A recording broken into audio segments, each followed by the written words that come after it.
Chapter 31. Thor's message about Loki.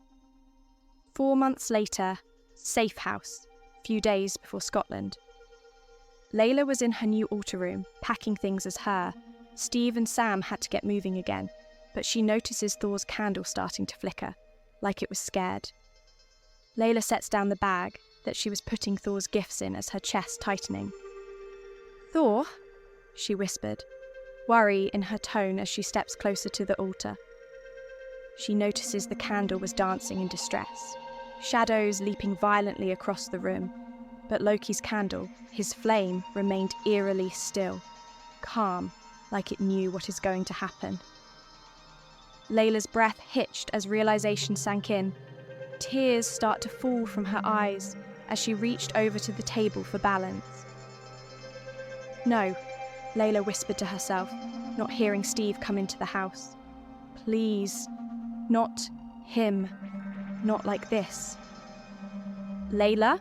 Steve calls out before walking over to Layla's altar room and sees her crying. He walks over to her and hugs her, not saying much, but knows enough that she's grieving. After a while, Steve spoke, his voice soft. "Hey!" Laila cries on his shoulder as her fingers gripped at him desperately, trying to anchor herself. Steve held her tightly still, his chin resting against her hair. He didn't press or ask what happened. He knew, not the details, not the hows, but enough to understand clearly. Another minute goes by and Laila pulls back, wiping her tears. "We need to get going."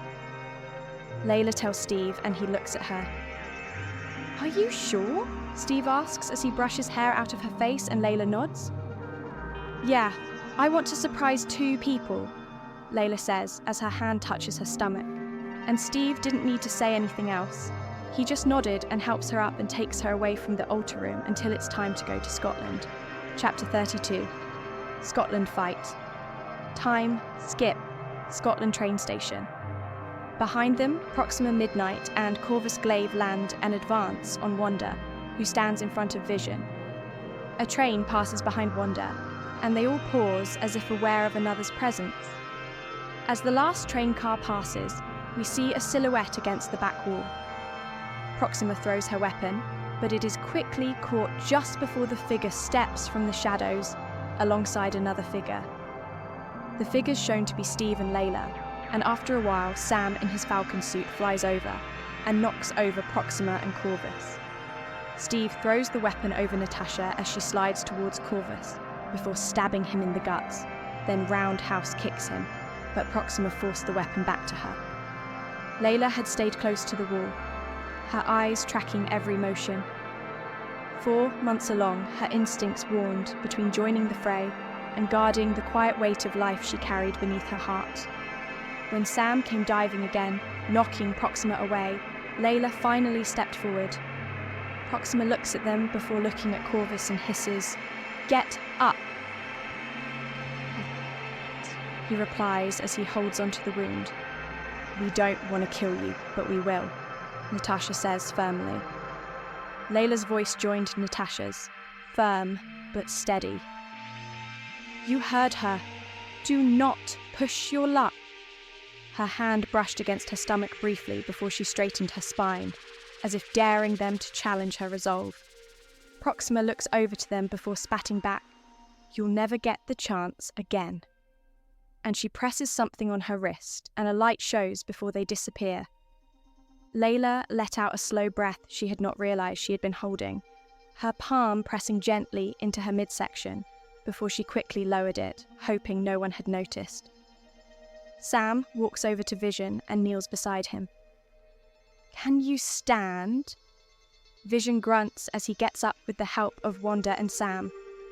"Thank you, Captain," Vision tells Steve weakly. "Let's get you on the jet." Steve says to Vision, his hand automatically slipping around Layla's back as he spoke. She shot him a quick look, half defiant, half grateful, but didn't shrug him off. Instead, she turned to Wanda, her voice soft but steady. "You did good, Wanda. Do not blame yourself for taking the risk.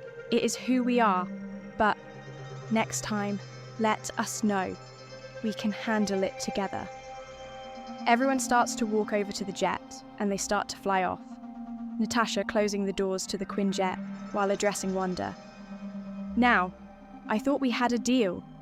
Stay close, check in, do not take any chances. I'm sorry, Wanda tells her as she walks past, voice filled of guilt. We just wanted time. Wanda's eyes drifted towards Layla, whose hand had once again settled against her stomach. She froze, realization flickering through her mind like lightning. Her eyes softened, widening slightly as the truth sank in. Layla is pregnant. Layla caught her look, and for a moment they shared a quiet understanding. She gives Wanda the faintest curve of a smile, a silent confirmation, before turning her gaze away. Where to, Cap? Sam glances at his side as he's driving the Quinjet before putting his eyes back to the front. Steve's eyes lingered on Layla, protective instinct clearing the tightness of his jaw before he answered. Home, Chapter 33, Vision's Choice. Time skip, Avengers compound. Still, no word from Vision? Ross asks as he looks at Rhodes as a hologram. Satellites lost him somewhere over Edinburgh, Rhodes tells him, on a stolen Quinjet with 5 of the world's most wanted criminals, Ross said as he looks through his papers. You know, they're only criminals because you've chosen to call them that. Right, sir, Rhodes spat back. My God, Rhodes, your talent for horseshit rivals my own, Ross tells him. If it weren't for those accords, Vision would have been right here, Rhodes replied. Ross stood up from his chair. I remember your signature on those papers, Colonel. Rhodes looks down for a moment before looking back up at Ross. That's right, and I'm pretty sure I paid for that. You have second thoughts? Ross asks him. Not anymore, Rhodes replied. Natasha, Steve, Layla, Wanda, Vision and Sam walk into the room. Mr. Secretary, Steve said as he looks at the hologram. Ross walks over to them, staring at Steve. You got some nerve, I'll give you that. You could use some of that right now, Natasha remarks. Ross looks from Natasha to Steve as he walks over to him. The world's on fire and you think all is forgiven? Steve looks straight at him. I'm not looking for forgiveness, and I'm way past asking permission. Earth just lost her best defender, so we're here to fight.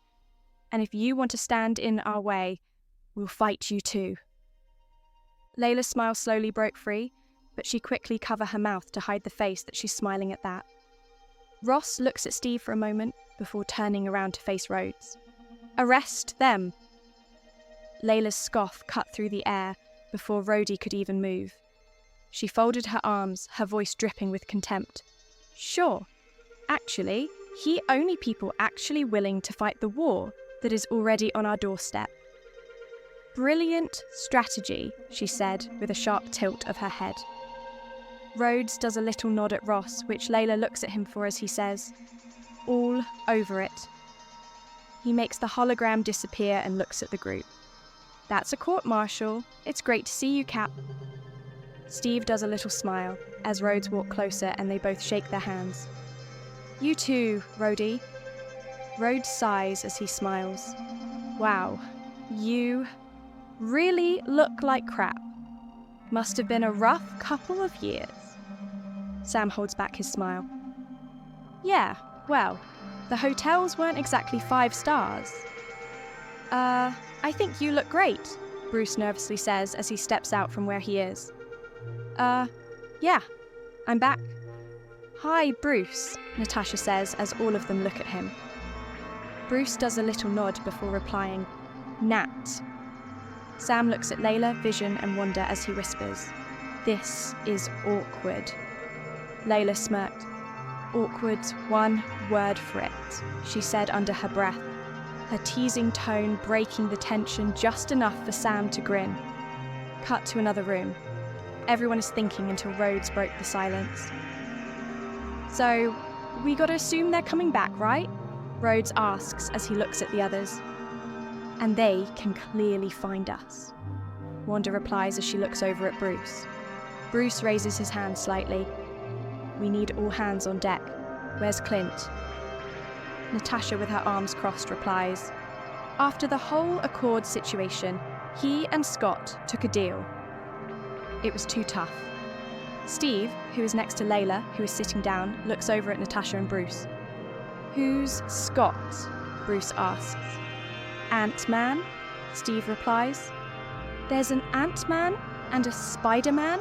Bruce asks more questions. Layla leans forward carefully as she looks at Bruce. More like Spider-Child. Bruce looks at Layla for a moment before saying, okay, look, Thanos has the biggest army in the universe, and he is not going to stop until he gets Vision's stone. Natasha looks over at Wanda before briefly looking at Layla as she doesn't know, but Wanda nods to tell her about Layla's pregnancy, as Layla haven't told her yet. Natasha walks over to Bruce. Then we have to protect it. Vision leaning against the column. No, we have to destroy it. Everyone looks over at Vision. I've been giving a good deal of thought to this entity in my head, about its nature, Vision explains, but also its composition. I think if it were exposed to a sufficiently powerful energy source, something very similar to its own signature perhaps, its molecular integrity could fail. Wanda looks at him. Yeah, and you with it. We're not having this conversation. Eliminating the stone is the only way to be certain that Thanos can't get it, Vision tells Wanda. That's too high a price, Wanda replies as she looks into his eyes. Vision shakes his head as he touches her cheek. Only you have the power to pay it. Wanda's expression slowly turns sadder before walking off. Layla carefully stands up and follows her, comforts her, and looks over to the others. Thanos threatens half the universe. One life cannot stand in the way of defeating him, Vision tells the others. Steve looks down for a moment before looking up. But it should. We don't trade lives, Vision. Vision walks over to Steve. Captain, 70 years ago, you laid down your life. To save how many millions of people? Layla looks over to Vision, before at Steve as he speaks up. That was after I did something stupid. Steve looks over to Layla. But why is this any different? Vision adds on and Steve looks over to him. Bruce took over speaking. Because you might have a choice. Everyone looks at Bruce. Your mind is made up of a complex construct of overlays. Jarvis, Ultron, Tony, me, the Stone. Bruce adds on. All of them mixed together, all of them learning from one another. Wanda looks at Bruce confused. You're saying Vision isn't just the Stone? Bruce looks over to her.